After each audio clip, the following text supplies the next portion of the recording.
Seventh question है 100 Newton का भार वाला एक पिंड रुक्ष क्षैतिज सतह पर रखा है। रुक्ष मतलब होता है खुरदुरी। पिंड को खिसकाने के लिए न्यूनतम क्षैतिज बल निकालिए। जबकि सतह को धीरे धीरे 20 डिग्री तक उठाया जाता है तो पिंड नीचे की ओर खिसकना शुरू कर देता है। अब यहाँ पर मैंने ऑलरेडी डायग्राम बनाया है।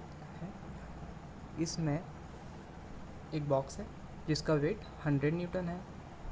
तो ऑब्वियस ही बात है इसके अपोजिट डायरेक्शन में उसकी रिएक्शन होगी R1। इसे हम पुल करेंगे P फोर्स से, तो इसका मूवमेंट यदि इधर होता है तो फ्रिक्शन फोर्स इधर की ओर रहेगा F = μ/r1। तो इस पहली कंडीशन को यदि हम सॉल्व करते हैं तो इसके लिए हम रिजॉल्व करेंगे फोर्सेस को vertically. Summation Fv must be equal to 0 for equilibrium condition. Then in vertical we have two forces R1 and 100 Newton weight, so R1 is equal to 100 Newton। तो ये हमने पहली चीज़ निकाली। अब इसको हम हॉरिजॉन्टली रिजॉल्व करते हैं तो summation of all the horizontal forces is equal to 0 in equilibrium condition. Then P is equal to F is equal to μ/r1। Directly we write it μ/r1। Then P is equal to μ into 100।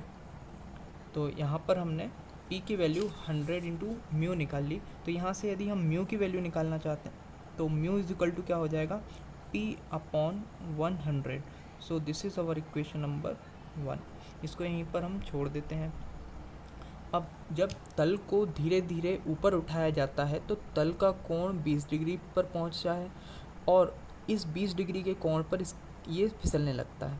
तो ये जो सीमांत संतुलन की अवस्था है ना, तो सीमांत संतुलन की अवस्था हमें कहाँ पर मिलती है 20 डिग्री के कोण पर। अब ये जो सेकंड वाली कंडीशन है, ये सेकंड कंडीशन जो है इसके लिए हम अगेन एक फ्री बॉडी डायग्राम हमने बनाया है। ये 20 डिग्री पर फिसलने की कंडीशन में है तो इसका वेट नीचे की ओर, वेट को दो कंपोनेंट में डिवाइड किया because this is 20 degree, it must also be 20 degree angle.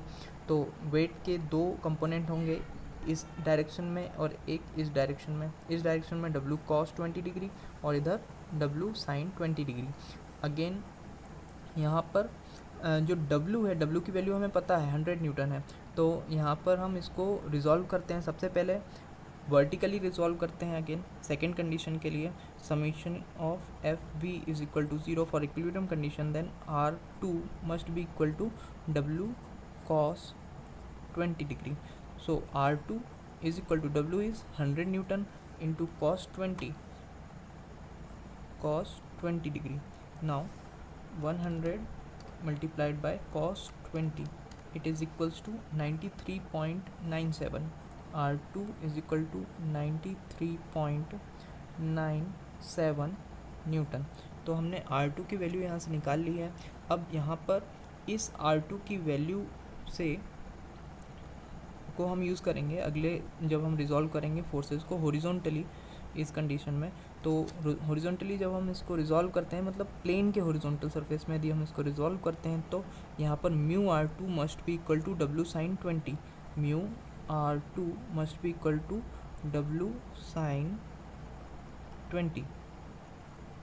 So mu into R2 की वैल्यू है 93.97 is equals to W is 100 into sin 20.